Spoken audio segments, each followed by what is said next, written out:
નમસ્કાર, મંતવ્ય ન્યૂઝમાં આપનું સ્વાગત છે અને હું છું આપની સાથે હિરલ। બુલેટિનની શરૂઆત કરીએ।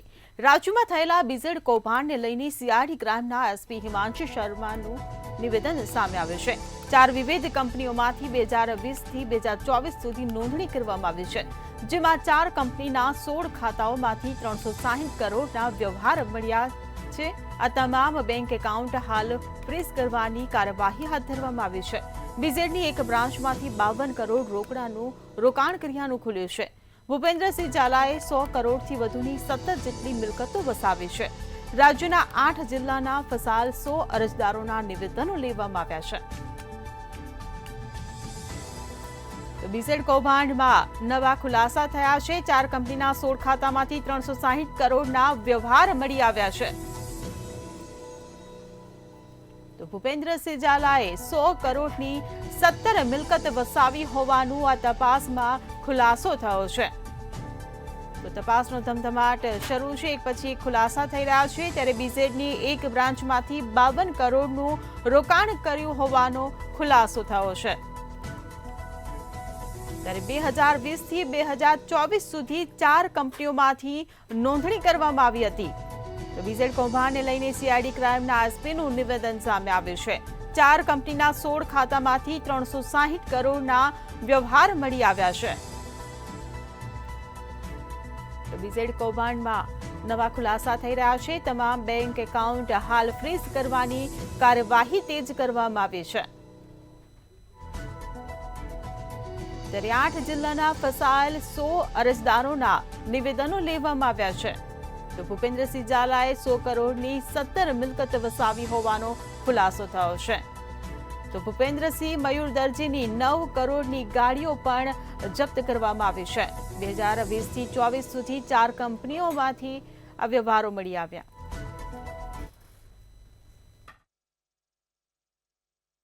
લોકો સાથે કરોડો રૂપિયાની છેતરપિંડી કરનાર બીઝેડ ફાઇનાન્સ સર્વિસ એટલે કે ભૂપેન્દ્ર ઝાલા હજુ પોલીસ પકડથી દૂર છે, પરંતુ આ કેસની તપાસ કરતી સીઆઈડી દિન પ્રતિદિન તેજ ગતિથી તપાસ કરી રહી છે અને અવારનવાર છાશવારે તેઓ અમુક રીતે જે તપાસ કરી રહ્યા છે તેના ખુલાસા પણ પત્રકાર પરિષદ તરફથી કરવામાં આવ્યા છે। આ તબક્કે આજે સીઆઈડી ક્રાઇમના એસપી તરફથી એક પત્રકાર પરિષદનું આયોજન કરવામાં આવ્યું હતું। સીઆઈડી ક્રાઇમના એસપી હિમાંશુ વર્માએ આગળ કરેલી કાર્યવાહી અંગે વિગતો આપતા જાહેર કર્યું હતું કે સીઆઈડી ક્રાઇમ તરફથી બીઝેડ ફાઇનાન્સ સર્વિસના મુખ્ય આરોપીને પકડવા માટે શોધખોળ ચાલુ છે। એટલું જ નહીં, ટૂંક સમયની અંદર તે પકડાઈ પણ જશે તેવો વિશ્વાસ વ્યક્ત કર્યો હતો। આ ઉપરાંત અત્યાર સુધી 100 કરોડની 17 મિલકતો પણ જપ્ત કરવામાં આવી છે। સાથે સાથે 9 જેટલી લક્ઝરિયસ કાર પણ સીઆઈડી ક્રાઇમે જપ્ત કરી છે। આ ઉપરાંત 7 આરોપીઓની આ કેસની અંદર અટકાયત પણ કરવામાં આવી છે અને હજુ પણ વધુ આરોપીઓ અને એજન્ટો પકડાશે તેવો દાવો પણ પોલીસ તરફથી કરવામાં આવી રહ્યો છે। આ ઉપરાંત તેમણે એમ પણ કહ્યું કે જે બેંક એકાઉન્ટ હતા તેની પણ તપાસ કરી છે। 600 કરોડના જે નાણાકીય વ્યવહારનો તપાસ ચાલી રહી છે, તે પૈકી 16 ખાતામાંથી 360 કરોડનો વ્યવહાર નાણાકીય વ્યવહાર પોલીસ પાસે પહોંચી ચૂક્યો છે। પોલીસે તેની તપાસ પણ કરી છે અને તમામ એકાઉન્ટ ફ્રીઝ કરવામાં આવ્યા છે। 52 કરોડ રૂપિયાનું રોકાણ ભૂપેન્દ્ર ઝાલાએ કર્યું હોવાનું પણ સામે આવ્યું છે। આ ઉપરાંત 100 કરોડની 17 જેટલી મિલકતો પણ વસાવી છે। જોકે પોલીસ અત્યારે જે કાર્યવાહી કરી રહી છે તેની અંદર મુખ્ય આરોપી પોલીસ પકડથી દૂર છે, પરંતુ ટૂંક સમયમાં સીઆઈડી ક્રાઇમ હવે આ બાબતે નવા ખુલાસા કરશે, મુખ્ય આરોપીને ઝડપીને તમામ વિગતો ખોલશે। ત્યારે જ આ કેસનો મુખ્ય ભેજાબાજ પકડાય અને જે રોકાણકારો છે તેમના નાણાં પરત મળશે। તો બીઝેડ કૌભાંડમાં નવા ખુલાસા થઈ રહ્યા છે। ભૂપેન્દ્રસિંહ મયુર દરજીની 9 કરોડની ગાડીઓ જપ્ત કરવામાં આવી છે। ભૂપેન્દ્રસિંહ ઝાલાએ 100 કરોડની 17 મિલકત વસાવી હોવાનું આ તપાસમાં ખુલાસો થયો છે।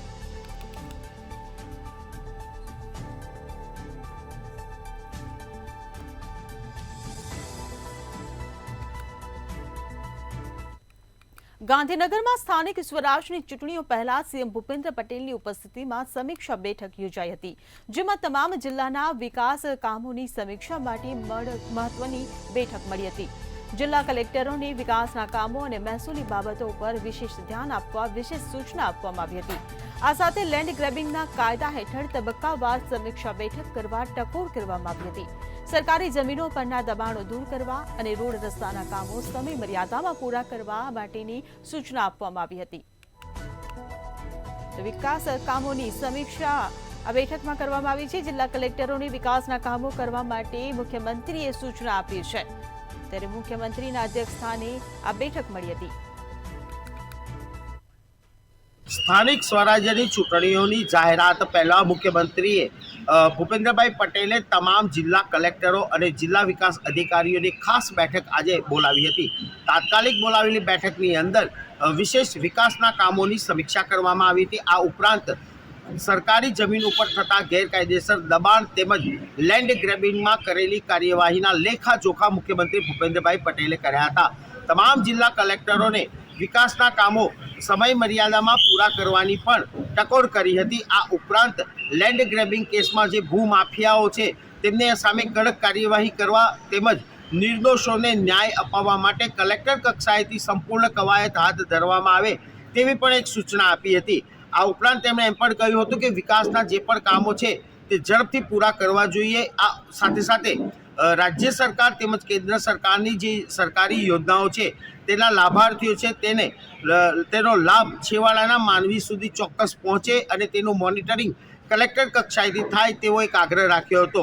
આ ઉપરાંત તેમણે એમ પણ કહ્યું હતું કે આ જે કલેક્ટર બેઠક છે તેની અંદર જે સમીક્ષા કરવામાં આવે છે તેના પણ તમારા જિલ્લાની અંદર લેખાજોખા થાય, સમયાંતરે ડીડીઓ કલેક્ટર વચ્ચે સંકલન સાધીને વિકાસના કામોનો હિસાબ મેળવવામાં આવે અને જ્યાં કચાશ રહી હોય તે કચાશ દૂર કરીને કામો ઝડપી પૂરા કરવામાં આવે તેવી મુખ્યમંત્રી ભૂપેન્દ્રભાઈ પટેલે ટકોર કરી હતી. જિલ્લા વિકાસ અધિકારીઓ અને કલેક્ટરોની આ કોન્ફરન્સ ખૂબ જ મહત્વની માનવામાં આવે છે કેમ કે ટૂંક સમયની અંદર સ્થાનિક સ્વરાજ્યની ચૂંટણીઓ પણ આવશે. ત્યારે વિકાસના કામો પૂરા થયા હોવાનો દાવો જે ભાજપ તરફથી કરવામાં આવ્યો છે તેને સાચા અર્થમાં ચરિતાર્થ કરાવવામાં આવે તે માટે જ ખાસ આ બેઠક બોલાવવામાં આવી હતી. તો બીજી તરફ સરકારી જમીન ઉપર જે થતા દબાણો છે અને લેન્ડ ગ્રેબિંગના કેસો છે તે ઉપર પણ વિશેષ ભાર મૂકવા માટે મુખ્યમંત્રી ભૂપેન્દ્ર પટેલ તરફથી સૂચના આપવામાં આવી હતી. આજની આ કોન્ફરન્સની અંદર મહેસૂલ વિભાગના અગ્ર મુખ્ય સચિવ ડૉક્ટર જયંતિ એસ રવિ ઉપરાંત પંચાયત ગ્રામ ગૃહ નિર્માણના વડા મોના ખંડાર સહિતના અધિકારીઓ પણ ઉપસ્થિત રહ્યા હતા. તો બીજી તરફ મુખ્યમંત્રી ભૂપેન્દ્રભાઈ પટેલ અને કૃષિમંત્રી રાઘવજી પટેલ પણ વિશેષ ઉપસ્થિત રહ્યા હતા. આખા દિવસની આ કલેક્ટર કોન્ફરન્સની અંદર ડીડીઓ તમામ જિલ્લાના ડીડીઓ અને તમામ જિલ્લાના કલેક્ટરોએ તેમના જિલ્લાના કરેલા કામોને પ્રેઝન્ટેશન તરફથી સ્વરૂપે રજૂ પણ કર્યા હતા અને સરકાર તરફથી આપવામાં આવેલી સૂચનાનું પાલન કરવા માટે પણ તેઓએ સહમતિ દર્શાવી હોવાના અહેવાલ છે. જોકે આ કલેક્ટર કોન્ફરન્સ પછી ગુજરાતમાં વિકાસ કેવી રીતે કેટલો થશે તે તો સમય જ કહેશે.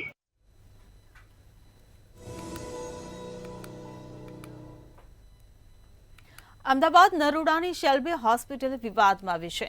દર્દીના મોતને પગલે પરિવારે હોસ્પિટલ સામે આક્ષેપો કર્યા છે.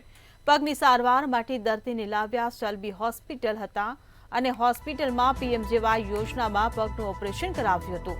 ઓપરેશન બાદ દર્દીને કિડની અને મગજ પર અસર થઈ અને ડોક્ટરની બેદરકારીથી દર્દીનું મોત થયું તેવા આક્ષેપ પરિવારે કર્યા છે.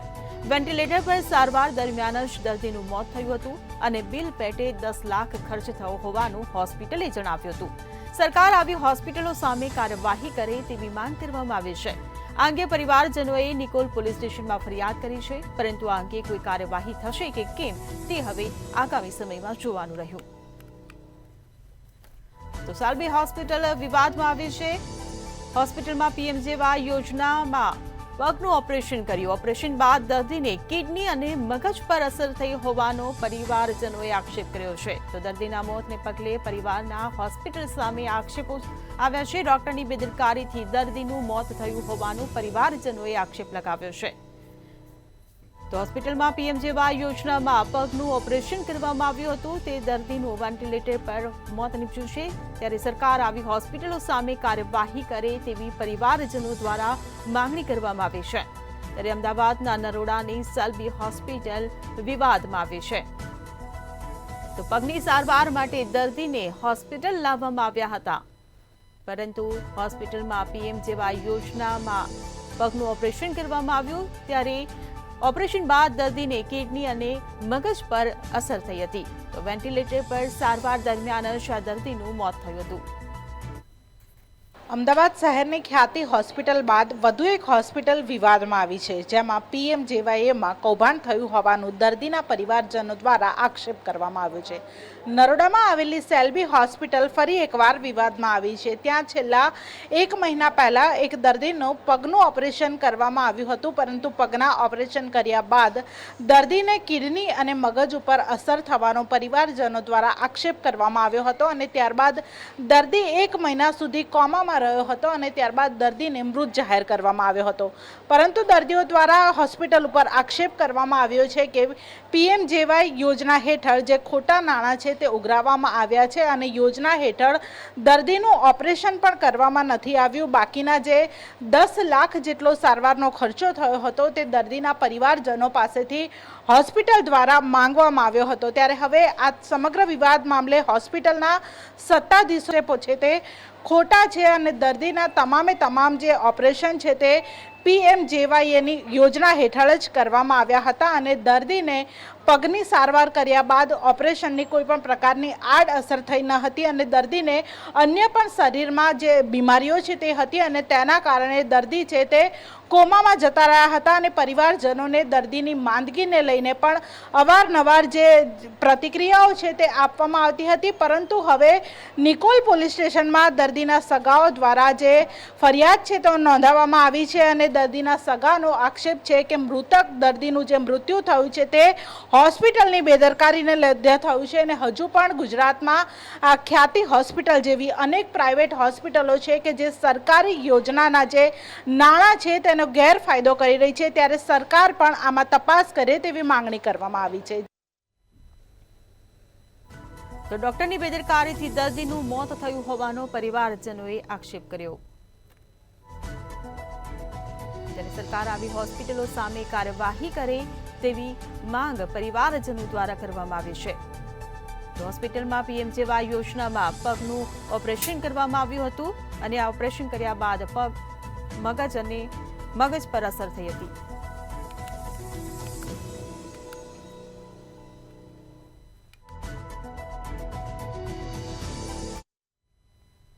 સુરતમાં બહુ ચર્ચિત નકલી ડિગ્રી કૌભાંડનો મામલો સામે આવ્યો હતો. ત્યારે આ નકલી ડિગ્રી કૌભાંડમાં પોલીસની તપાસમાં મોટો ઘટસ્ફોટ થયો છે.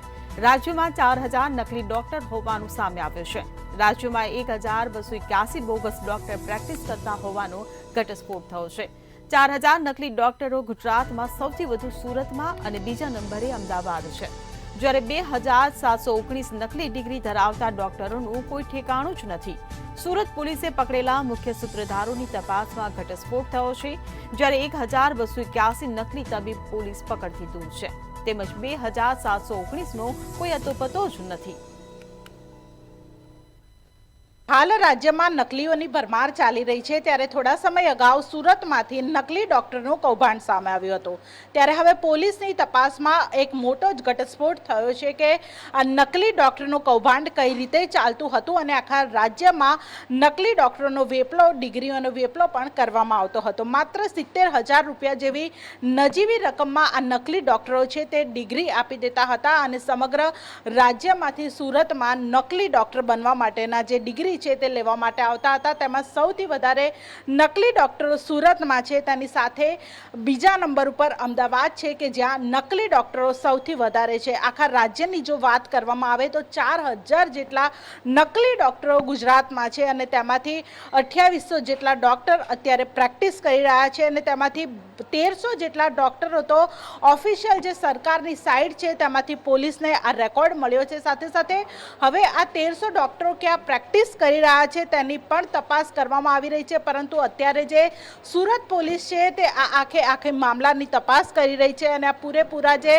ઘટસ્ફોટ છે તે કરવામાં આવી રહ્યા છે. સાથે જે સમગ્ર રાજ્યમાંથી જેને પણ ડોક્ટર બનવું હોય તે 70,000 રૂપિયા લઈને સુરત પહોંચતા હતા અને ત્યાંથી ડોક્ટરની ડિગ્રી છે તે ખરીદવામાં આવતી આવતી હતી અને ત્યારબાદ આ આખું જે રેકેટ છે તે ચલાવવામાં આવતું હતું, પરંતુ તેનાથી કોઈને પણ આડઅસર થાય અને કોઈનું મૃત્યુ થાય તો તેની જવાબદારી કોની રહેતી હતી તે એક મોટો સવાલ છે. કારણ કે અત્યારે નકલી ડૉક્ટરોના દવાખાના ગુજરાતમાં ધમધમી રહ્યા છે. 4000 જેટલા નકલી ડૉક્ટરો ગુજરાતમાં છે. એટલે તમે પણ હોસ્પિટલે જાઓ તો ધ્યાન રાખજો, કારણ કે અત્યારે અસલી ડૉક્ટર કયો છે અને નકલી ડૉક્ટર કયો એ તપાસવું પણ ખૂબ જ અઘરું છે. કારણ કે 1200 જેટલા ડૉક્ટરો અત્યારે પોતાની હોસ્પિટલ ખોલીને દર્દીઓની સારવાર કરી રહ્યા છે. જો તેમાંથી કોઈનું પણ મોત થશે કે કંઈ પણ થશે તો તેની જવાબદારી કોની? અને હજુ પણ આ તમામ ડૉક્ટરો પોલીસ પકડથી દૂર છે. ત્યારે હવે પોલીસ આ તમામ જે ડૉક્ટરોને શોધવાની કામગીરી કરી રહી છે. હજુ પણ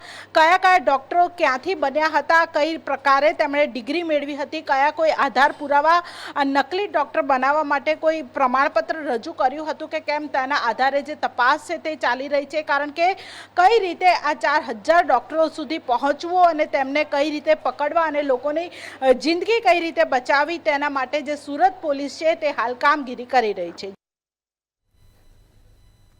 તો નકલી ડિગ્રી કૌભાંડનો મામલો સામે આવ્યો છે, ત્યારે નકલી તબીબો હજુ પણ પોલીસ પકડથી દૂર છે. સુરતમાં બહુ ચર્ચિત નકલી ડિગ્રી કૌભાંડનો આજે મામલો સામે આવ્યો છે.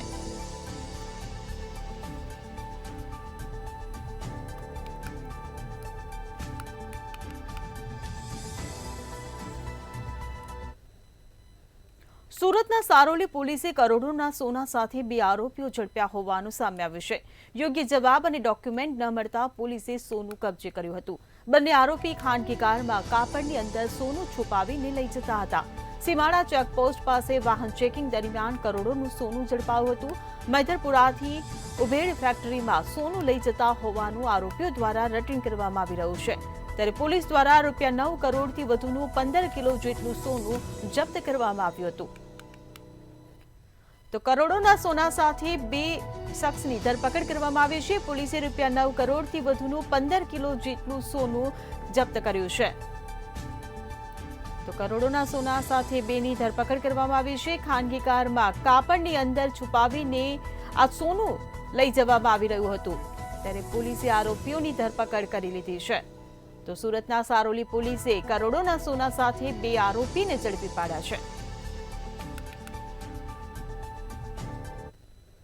હજી ચોક્કસથી સુરતની વાત કરીએ તો સુરતની અંદર જે પ્રમાણે દિન પ્રતિદિન જે ક્રાઇમ વધી રહ્યો છે અને સાથોસાથ તસ્કરી પણ વધી રહી છે, ત્યારે ખાસ કરીને સુરત શહેરની વાત કરીએ તો કે સુરત શહેર સારોલી પોલીસે જે છે તે કરોડોનું સોના સાથે 2 આરોપીઓને ઝડપી પાડ્યા છે. ખાસ કરીને સીમાડા ચેકપોસ્ટ પાસે વાહન ચેકિંગ દરમિયાન જે છે ત્યારે એક કારની અંદર કંઈક અજુગતું એટલે કે શંકાસ્પદ લાગતાની સાથે જ પોલીસે વાહન ચેકિંગની અંદર કાપડની અંદર વીંટવાળેલું જે સોનું જે છે તે ઝડપી પાડ્યું હતું.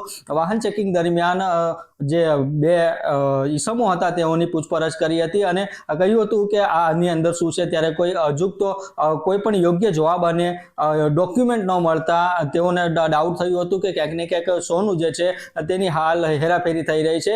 અત્યારે સીમાડા ચેકપોસ્ટ પાસે વાહન ચેકિંગ દરમિયાન આ ઘટના બનવા પામી છે અને પોલીસ દ્વારા હાલ અત્યારે 9 કરોડથી વધુ અને 15 કિલો જેટલું સોનું કબજે કર્યું છે. અને આ જે સોનું જે છે તે જે 2 આરોપીઓ જે છે તે આરોપીઓ હિરેન ભટ્ટી અને મંજી ધામેલિયા નામના ઈસમો લઈને જતા હતા અને મૈદરપુરાથી ઉંબેડ ફેક્ટરીમાં સોનું લઈ જવાની કવાયત હતી અને આવું રટણ પણ ક્યાંક ને ક્યાંક તેઓ કરી રહ્યા હતા. અને કહી શકાય કે આ જે 2 આરોપી જે હિરેન અને જે મંજી નામના જે આ 2 ઈસમો છે તે કાપડની અંદર જે છે તે 15 જેટલું કિલો સોનું વીંટળીને મૈદરપુરાથી ઉંબેડ ચોકી બાજુ ઉંબેડની એક ફેક્ટરીમાં લઈ જવાના હતા.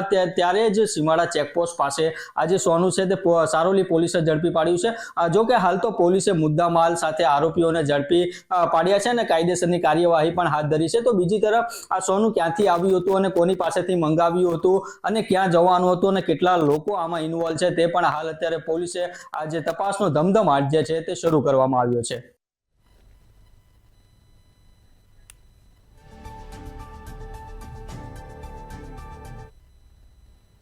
મહેસાણા કલેક્ટર એમ નાગરાજની કડીની પ્રાંત કચેરી અને મામલતદાર કચેરીની મુલાકાત લીધી હતી. તેમણે જન સેવા કેન્દ્ર, ઈ ધરા કેન્દ્ર અને સબ રજિસ્ટ્રાર કચેરી સાથે સર્કલ ઓફિસરની કામગીરીનું નિરીક્ષણ કર્યું હતું, જેમાં આધાર કાર્ડ, રાશન કાર્ડમાં સુધારા વધારા તેમજ અન્ય કામગીરી અંગે અરજદારોને મુશ્કેલીઓ ન પડે તે માટે જરૂરી સૂચનાઓ આપી હતી. સબ રજિસ્ટ્રાર કચેરીમાં દસ્તાવેજ નોંધણીની કાર્યવાહી તેજ બને તે માટે પણ કલેક્ટરે માર્ગદર્શન આપ્યું હતું.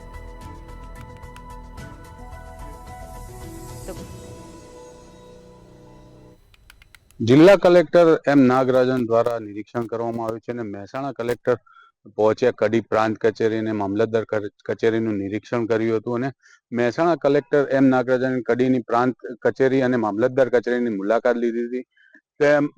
તેમણે જન સેવા કેન્દ્ર, ઈ ધરા કેન્દ્ર, સબ રજિસ્ટ્રાર કચેરી અને સર્કલ ઓફિસની કામગીરીનું નિરીક્ષણ કર્યું હતું અને આધાર કાર્ડ, રેશન કાર્ડના સુધારા વધારા તેમજ અન્ય કામગીરી અંગે અરજદારોને મુશ્કેલી ન પડે તે માટે જરૂરી સૂચનાઓ પણ આપી હતી અને સબ રજિસ્ટ્રાર કચેરીમાં દસ્તાવેજ નોંધણી કાર્યવાહી તેજ બને તે માટે કલેક્ટરે માર્ગદર્શન પણ આપવામાં આવ્યું હતું અને નોંધપાત્ર એ છે કે મહેસાણા જિલ્લાની તમામ મામલતદાર કચેરીઓમાં અરજદારોનો ઘસારો રહે છે, તો આધાર કાર્ડ, રેશન કાર્ડ સુધારા વધારા તેમજ નોંધણી માટે લાંબી લાઈનો લાગે છે, તે માટે યોગ્ય નિકાલ આવે તે માટે જરૂરી છે અને તેને લઈને પબ્લિકને અગવડતા ના પડે તેને લઈને કલેક્ટર દ્વારા સૂચન પણ કરવામાં આવ્યું હતું. આ હકીકત કલેક્ટરના ધ્યાન પર આવતા તેઓએ કડી પહોંચ્યા હતા અને આધાર એનરોલમેન્ટ રાજ્યભરમાં ચાલી રહ્યા છે. ઈ કેવાયસી કાર્યવાહી, દસ્તાવેજોની નોંધણી સહિત કામગીરી તેજ બને તે માટે તેમણે સૂચનાઓ આપી હતી અને મહેસાણા કલેક્ટર કચેરી ખાતે સ્વાગત કાર્યક્રમ તેમજ ફરિયાદ નિવારણ કાર્યક્રમમાં આવા પ્રશ્નો પૂછાતા રહે છે. સમસ્યાઓના નિકાલ માટે કલેક્ટર એમ નાગરાજન દ્વારા સ્વયં જવાબદારી ઉઠાવી છે અને પ્રાંત અધિકારીઓને તેમજ મામલતદાર કચેરીનું નિરીક્ષણ કર્યું હતું અને માર્ગદર્શન પણ આપવામાં આવ્યું હતું હાલમાં તો કલેક્ટર દ્વારા.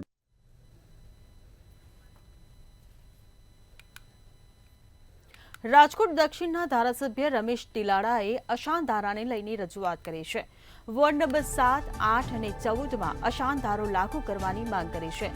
રામનાથપરા, સોની બજારમાં અશાંત ધારો લાગુ કરવાની માંગ કરવામાં આવી છે. વર્ધમાન નગર, પ્રહલાદ પ્લોટ સહિતના વિસ્તારોમાં અશાંત ધારો લાગુ કરવા માંગ કરાઈ છે. જ્યારે આ સમગ્ર મામલે રમેશ તિલાડાએ જિલ્લા કલેક્ટરને રજૂઆત કરી છે. તો અશાંત ધારાને લઈને ધારાસભ્ય દ્વારા રજૂઆત કરવામાં આવી છે. ધારા લાગુ કરવા મામલે વધુ એક ધારાસભ્ય છે તે મેદાને આવ્યા છે. દક્ષિણ રાજકોટના ધારાસભ્ય રમેશ તિલાડા દ્વારા જિલ્લા કલેક્ટરને રજૂઆત કરવામાં આવી અને આ રજૂઆતમાં સ્થાનિક લોકો પણ જોડાણા હતા. ખાસ તો વોર્ડ નંબર 7, 8 અને 14માં અશાંત ધારો લાગુ થવું જોઈએ એ પ્રકારની રજૂઆત રમેશ તિલાડા દ્વારા કરવામાં આવી. ત્યારે વધુ એક ધારાસભ્ય દ્વારા આ રજૂઆત છે તે કરવામાં આવી છે. ત્યારે આ પહેલાં દર્શિતા શાહ કે જે પોતે રાજકોટ પશ્ચિમના ધારાસભ્ય છે તેમના તરફથી પણ આ જે પશ્ચિમ રાજકોટને લઈને ક્યાંક ને ક્યાંક ચિંતા વ્યક્ત કરવામાં આવી હતી. અશાંત ધારો જ્યાં જે વોર્ડમાં પાલન નથી થતું તેમાં ચોક્કસપણે તે અશાંત ધારો ચુસ્તપણે તેનું પાલન થાય તેવી રજૂઆત કરવામાં આવી હતી. ત્યારે રમેશ તિલાડા દ્વારા પણ આ જ પ્રકારની એક રજૂઆત છે તે કરવામાં આવી. જિલ્લા કલેક્ટર દ્વારા ક્યાંક ને ક્યાંક આ જે રજૂઆતને લઈને એક નોંધ પણ લેવામાં આવી છે. ત્યારે કહી શકાય કે વોર્ડ નંબર 7, 8 અને 14માં ક્યાંક ને ક્યાંક અશાંત ધારો લગાડવાની તાતી જરૂર છે. આ પ્રકારની રજૂઆત જ્યારે ધારાસભ્યએ કરી છે ત્યારે સ્થાનિક લોકોએ પણ તેમાં જે પોતાનો જે એક હામી છે તે ભરી છે. કારણ કે અનેક કેટલાક જે કિસ્સાઓ છે તે સામે આવ્યા છે અને આ કિસ્સાને ધ્યાને લઈને અશાંત ધારા જે લાગુ કરવા માટે માંગ છે તે કરવામાં આવી છે.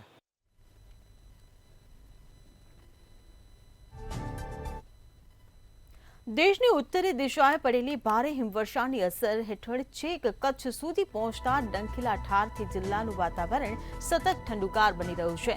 જિલ્લાની ટોચે આવેલા નલિયામાં ન્યૂનતમ તાપમાનનો પારો 6.4 ડિગ્રી સાથે સતત 1 આંકમાં નોંધાઈ રહેતા આજે વધુ એકવાર નલિયા રાજ્યનું શીત મથક તરીકે જાહેર થયું છે.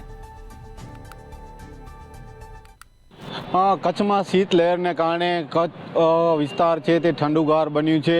મહત્ત્વની બાબત છે કે સમગ્ર ગુજરાતમાં નલિયાનો પારો છે તે ગગડ્યો છે અને નલિયા છે તે આજે 6.4 ડિગ્રી સાથે ઠંડુગાર થયું છે. ત્યારે ભુજની વાત કરવામાં આવે તો ભુજમાં પણ પારો છે તે સરક્યો છે અને 10.2 ડિગ્રી જેટલો લઘુત્તમ તાપમાન છે જે નોંધાયું છે. જેના લીધે જે ઠંડીના કારણે ક્યાંક ને ક્યાંક જનજીવન પણ પ્રભાવિત થયું છે. તો મહત્ત્વની બાબત એ પણ છે કે વહેલી સવારે જે શાળાએ જતા બાળકો છે તે ગરમ વસ્ત્રોથી સજ્જ બન્યા છે. તો બીજી તરફ વહેલી સવારે અને મોડી રાત્રે પણ ખાસ કરીને લોકો છે તે તાપણાનો સહારો લઈ રહ્યા છે.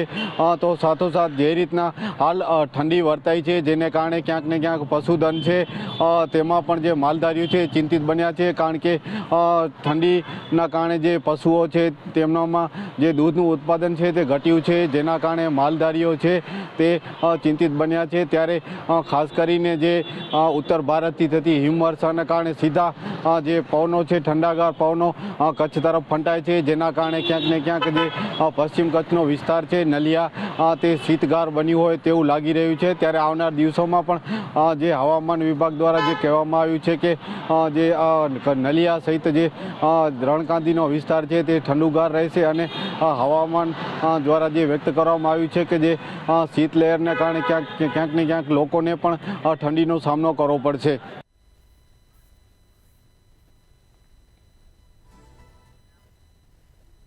સિટી લાઈવમાં હાલ બસ આટલું જ. સમાચારોની અપડેટ માટે જોતા રહો મંતવ્ય ન્યૂઝ. નમસ્કાર.